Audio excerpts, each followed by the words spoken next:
Hello everyone, this is Ahmed Jahaz again, and today I'm bringing the one other emergency scenario that has the potential to happen in crude oil storage tanks. So this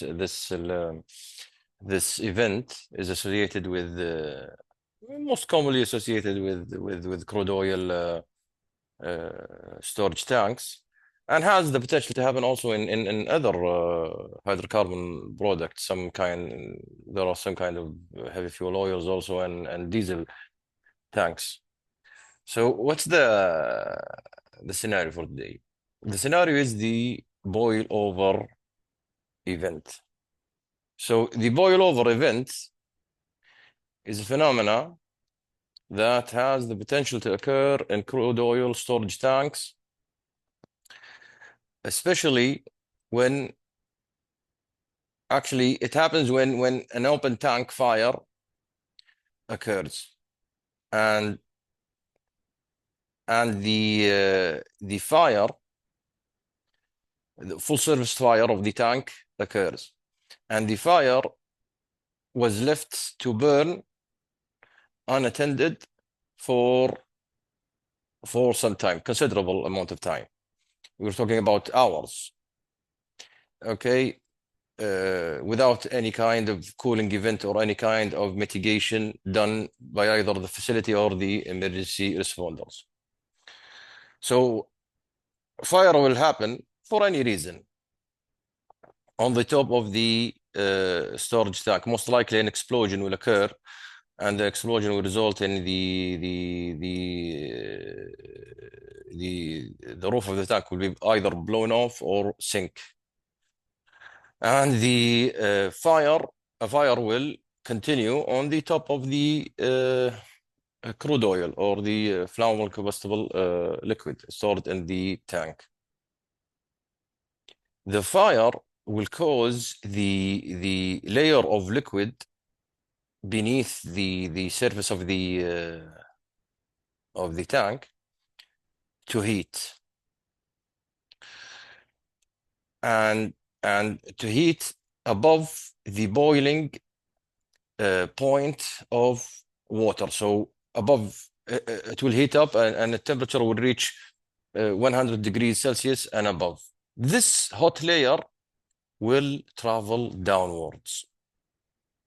It will take time, but let's say for the sake of measuring or estimating the potential time of BOILEOVER happening, we will say, let's say 1 meter per hour. So the incident commander will need in order to estimate the time for potential boilover. We need to estimate or to know the level or the height of the liquid inside the tank, and also to know what is the height of the water, because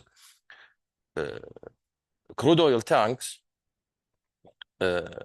store water at the bottom. You will have some water, it varies the height of water, but you will have some kind of water level at the base of the tank beneath the crude oil. So as we said, the fire will heat up the layer beneath the surface of the liquid, and it will become heavy and dense, and it will travel downwards. As we said, there will some rough estimation of the rate of travel. Okay, let's say it's 1 meter per hour.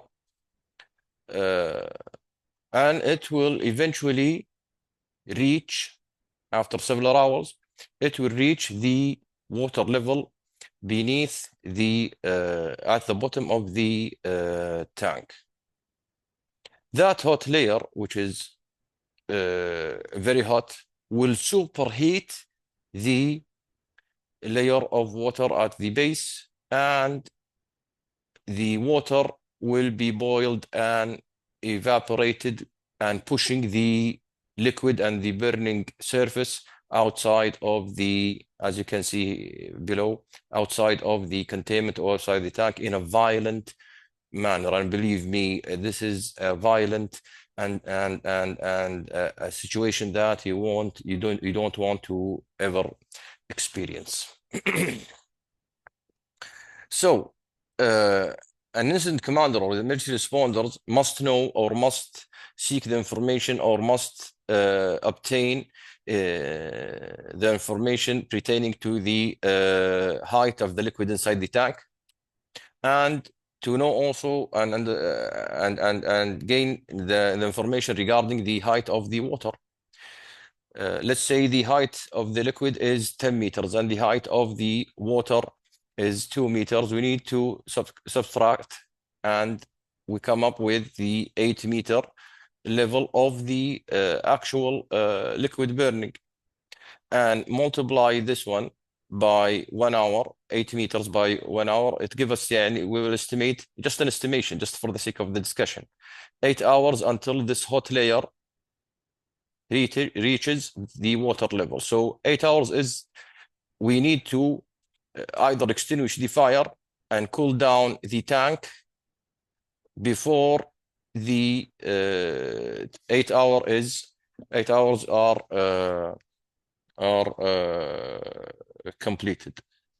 So this one thing that need to be considered by the emergency responders. Of course, there are other measures or mitigations that are done, or practices that are done from the operation side, either to bump out the water level and reduce the water level inside the tank. This is one measure, and also to recirculate or circulate the product inside in order to prevent the formation of a hot layer, and prevent the if there is a hot layer, to prevent it from reaching the water level at the bottom of the tank. During that time, firefighters, most likely in an open tank scenario, open tank fire scenario, they will utilize the mobile and portable equipment to extinguish the fire on the top of the surface, on the top of the liquid surface. Most likely they will use low expansion foams, water aqueous film forming foams, or even protein-based foams. As for the cooling efforts, it needs to be directed to this section of the tank, the shell of the tank that is exposed to the fire on the top, in order to have it not buckle or deform from the heat, because heat will cause it to deform and buckle either inside or outside, and this can either cause the loss of containment or can obstruct the application of foam by the firefighters, because if it's buckled like that, it will prevent foam streams from falling or raining down on the tank. So cooling effect must be directed to especially this area here above the liquid level that is exposed to the fire.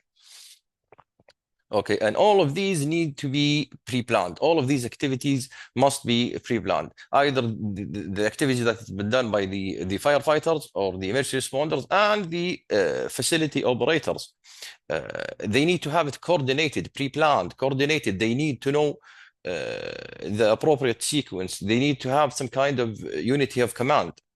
And such situations need to be rehearsed, because a boilover has the potential to occur, and it's a major risk, and it can cause the damage of equipment, and worse than that, it might cause in injuries and death within the facility.